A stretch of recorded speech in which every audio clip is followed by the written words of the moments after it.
The most common petrol engines are 1.33 and 1.6 liters. In addition, a larger 1.8-liter engine was installed. A 1.4D diesel engine is also provided. The 1.33 engine is great for entry-level drivers who don't care about dynamics. But the 1.6 engine will already provide some driving pleasure. Acceleration time from 0 to 100 km per hour takes 10.1 seconds. A worthy result, almost identical to the declared one. Driving the diesel version, you don't feel the small volume of the unit or the lack of power at all, unless, of course, you count on a spectacular sprint. In 1.33 there is still a problem with the formation of carbon deposits on the pistons. As a result, difficulties arise in starting the engine, and for repairs it is necessary to remove the cylinder head.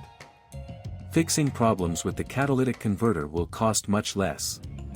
The check engine message appears after 150,000 to 180,000 kilometers and often indicates an error in the exhaust gas control system.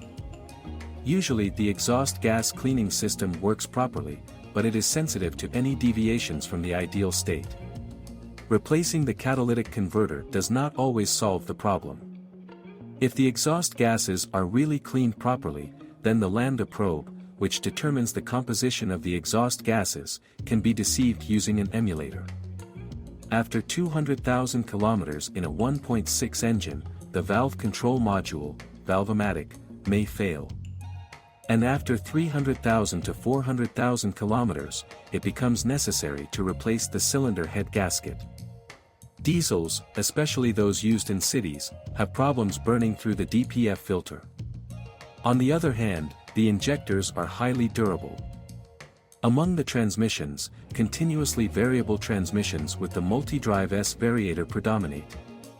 They were paired only with 1.6 and 1.8 gasoline engines. 6-speed manual transmission is standard for any engine. The clutch has a decent resource. After restyling, the 1.8 engine in a number of countries began to be combined with a 4-speed automatic. I have good news for you. Now, if you are planning to buy a used car, or learn more about your car, you no longer need to search for the information you need on the internet. We have collected everything in one place for you, on the website carme.pro. Here you can find out everything about the car, what breaks and at what mileage, any problems with engines, chassis or gearboxes, which trim levels are better not to mess with, and how not to lose money buying a used car. You will learn all this on carme.pro. The chassis can be called well-developed. The Corolla 11 is a pleasure to drive. It remains neutral and predictable during most maneuvers. The braking distance is 38.1 m when cold and 38.3 m after warming up the discs, an acceptable result. McPherson struts are installed at the front, and a semi-independent beam at the rear. The steering system uses electric power steering. All chassis elements are very durable. Sometimes the handbrake mechanism gets stuck in the rear brake calipers. It is often possible to get away with repairs. There are no questions about the corrosion resistance of the body yet. But the mounting points of the exhaust system heat shield may rot. Then the screen falls onto the pipe, and an annoying noise begins to be heard from under the bottom. Fortunately, repairs are simple and inexpensive.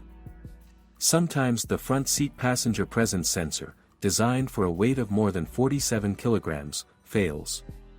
Toyota Corolla 11 lives up to expectations. It has a beautiful design and good staying power. Among the engines, the most optimal choice is the gasoline 1.6.